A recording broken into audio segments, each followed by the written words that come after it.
മുന്തിരിയുടേത് റസൂലുള്ളാഹി സ്വല്ലല്ലാഹു അലൈഹി വസല്ലം തങ്ങൾക്ക് ഒരു വിഭാഗം ആളുകൾ സബീബ് ഉണക്ക മുന്തിരി തങ്ങൾക്ക് ഹദിയ കൊണ്ടുവന്നു. സബീബ് മുന്തിരി ഉണങ്ങിയതും കഴിക്കാം, ഫ്രഷ് ആയിട്ടും കഴിക്കാം.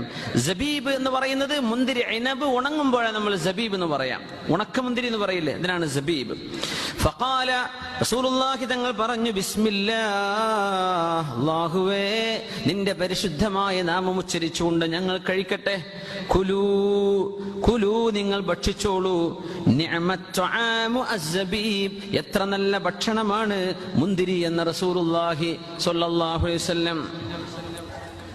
യശുദ്ദുൽ അശ്ബ വയുദ്ഹിബുൽ വസ്വബ, ക്ഷീണം അകറ്റുകയും ഞരമ്പുകൾക്ക് നാഡികൾക്ക് ഉന്മേഷം നൽകുകയും ചെയ്യുന്ന ഭക്ഷണം.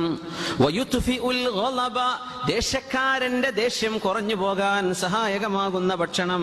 വയുർളിർ റബ്ബ, അല്ലാഹുവിന് തൃപ്തിയുള്ള ഭക്ഷണം. വയുതയ്യിബുൻ നക്ഹ, മനുഷ്യന്റെ വാസനകൾ നന്നാക്കുന്ന ഭക്ഷണം. വയുദ്ഹിബുൽ ബൽഗമ, മനുഷ്യന്റെ കഫത്തിന്റെ അസുഖങ്ങൾ ഇല്ലാതെയാക്കുന്ന ഭക്ഷണം. വയുസഫിൽ ലൗന, തൊലിക്ക് നല്ല തെളിച്ചം നൽകുന്ന ഭക്ഷണം.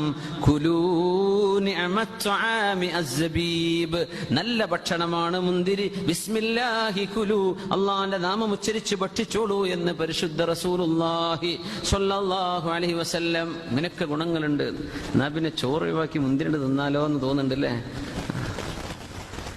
ഖുർആനിൽ പറഞ്ഞ ഈ പഴങ്ങളൊക്കെ കഴിക്കണം എന്നാ. ഒന്ന് ഈത്തപ്പഴം, വീട്ടിൽ ഈത്തപ്പഴം ഇല്ലാത്തൊരവസ്ഥ ഉണ്ടാവരുത്. ഇവിടൊക്കെ പറ്റും, നാട്ടിലപ്പം പറ്റില്ല എന്ന് വരും.